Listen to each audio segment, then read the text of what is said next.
السلام عليكم ورحمة الله وبركاته. ازيكم يا حلوين؟ عاملين ايه؟ يا رب تكونوا بخير وصحة وسعادة وهنا يا رب العالمين. معانا وصفة حلوة قوي. معايا النهاردة بسبوسة بشكل مختلف خالص وبمقادير حلوة قوي ومش مكلفة كتير. بجد تابعوا معايا وهتلاقوها حلوة قوي. عندي دلوقتي دقيق سميد، الكمية اللي انتوا عايزينها. انا جايبه 700 جرام. تمام، حطيت عليهم كيس فانيليا زي ما احنا شايفين سميد من عند العطار، ومعلقه بيكنج باودر صغيره قوي ممسوحه يعني. تمام، قلبتهم مع بعض كده. قلبتهم كويس، وتختاروا يعني نوع نضيف شويه اللي هو دي السميد عشان بيبقى فيه نوع كده بيقرقش ومش ناعم يعني. تمام، ولو في حاجه طبعا نشيلها وناخد بالنا منها. بعد كده بحطه عندي في البولة بتاعتي. بقلب طبعا الحاجات اللي هي الفانيليا والبيكنج باودر كويس قوي كده في بعضيهم.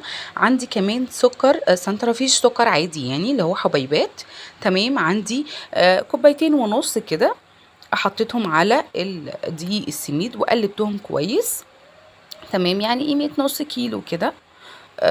قلبتهم كويس مع بعض وخليت الحاجة متجانسة. هجيب بقى كل حاجة فوق بعضيها يا جماعة. كوبايتين لبن، هحط كوبايتين لبن وكوباية سمنة. تمام، السمنة النوع اللي انتوا حابينه. تمام كده، بس كده هي دي مكونات البسبوسة بتاعتي. بس يعني بصوا بصراحة بجد بجد طلعت حلوة قوي. جربوها هتدعولي بجد والله. سهلة قوي ومش مكلفة يعني. تمام، انا دلوقتي بعمل ايه؟ انا هلم المكونات مع بعضيها، مش هعجن. احنا عارفين ان البسبوسه ما بتتعجنش طبعا. احنا بنلم بس الحاجه تتجانس مع بعضها، ونحس ان كل حاجه دخلت جوه التانية وخلاص بس كده. تمام، هلمها بقى كويس.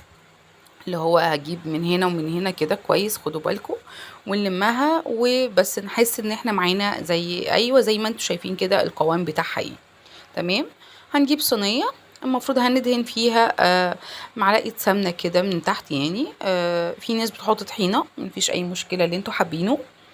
هنحط السمنة كويس، نوزعها كويس في الصينية من القعر تحت يعني.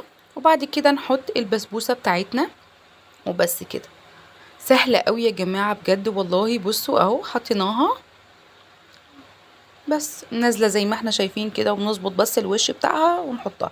في حاجه بقى، انتوا ممكن الكميه اللي انا عاملاها دي اكبر صينيه عندي في صواني البيتزا والبسبوسه يعني، اللي هي الصينيه الكبيره خالص مقاس 30 بيتهيألي.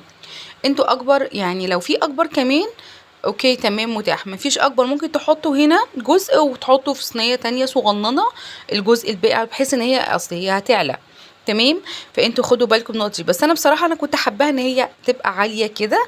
كان شكلها وطعمها جديد يعني، اللي هو حاجة عالية وفي نفس الوقت مرملة وناعمة ودايبة يا جماعة. وبجد بجد ما كانش فيها غلطة.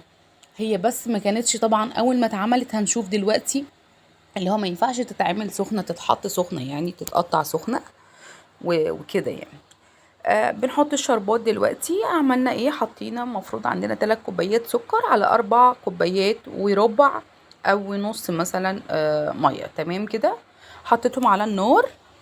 وبعد كده رحت حاطه عليهم كيس فانيليا وليمونه. وفي الاخر خالص كده احنا عارفين يعني بنطعمها بمعلقه سمنه بلدي كده عشان يبقى طعمها حلو يعني وظريف.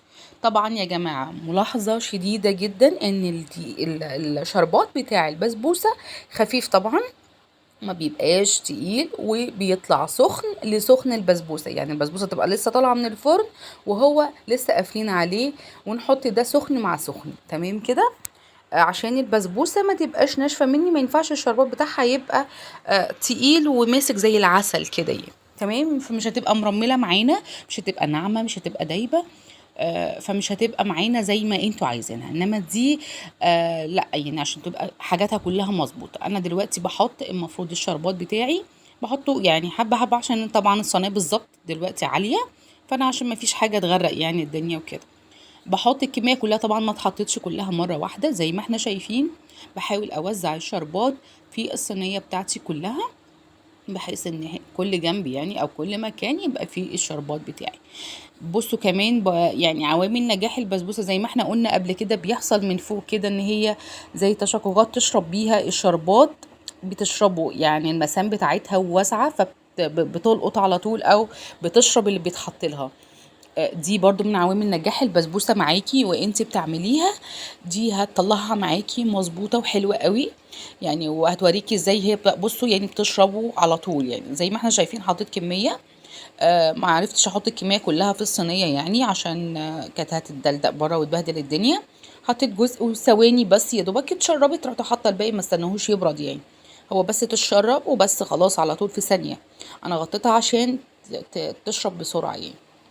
بس كده بكمل بقيتها وبس. المفروض ان هي بترتاح شويه وبعد كده نقطعها، بس طبعا احنا ما بنستناش قدام البسبوسه يعني. دي بقى حاجات كده.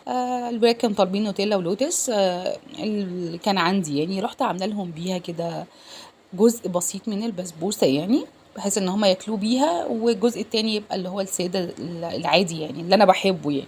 انا ما بحبش النوتيلا واللوتس عليها من فوق كمان، خصوصا ان هي تبقى مسكره قوي يعني، عايزه سكرها يبقى اللي هو المظبوط بتاعي. بصوا كده احنا بنقطعها. فبصوا اكيد طبعا هتطلع هي لسه معموله حالا زي ما احنا شايفين كده، بس عايزه اقول لكم ان هي خطيره. يمكن ما تاكلوش في ساعتها، بيبقى شرباتها لسه تقيل شويه وهي لسه سخنه سخنه. بس بجد يا جماعه والله هوريكم كمان قوامها لما قعدت ساعتين 3 وقطعتها تاني وكمان لتاني يوم، وفضلت كام يوم في التلاجة وهي بنفس القوام والنعومة والترميلة، وكل حاجة فيها طرية ودايبة والله بجد. دي يعني جبارة بجد بجد. اللي بيحب البسبوسة يجرب التجربة دي وهيلاقيها سهلة جدا ومش مكلفة معاه جامد جدا. سيبكم من الجرنش اللي فوق ده والحاجات اللي فوق دي، لا هي بسبوسة سادة خالص يعني. وبتاكلوها بقى انتوا مع قشطة، بتاكلوها كده لوحدها، بس خطيرة يعني. هي كيكة بسبوسة بس خطيرة بجد يا جماعة، بجد حلوه قوي. بصوا كده لما قعدت شويه انا حبيت اقطعها واوريها لكم كمان. كانت ماسكه نفسها طبعا زي ما احنا شايفين. حتى انت هتلاحظوا الشربات كله اتشرب فيها اصلا، مفيش كانت نقطه شربات في الصينيه، هوريها لكم برده. بصوا حتى القوام بتاعها هي شكلها بيتكلم يا جماعه. بصوا من جوه حتى هي باينه يعني، طريه، مفيش حته مش دايبه، مفيش حته ما فيهاش شربات، مفيش حته بجد. بصوا عامله ازاي. لا بجد خطيره، جربوها بجد بالطريقه دي والله يا جماعه تدعوا لي جدا والله بجد. انا واثقه. بصوا الصينيه يعني زي ما احنا شايفين كده الدنيا عامله فيها ازاي. لا خطيرة بجد.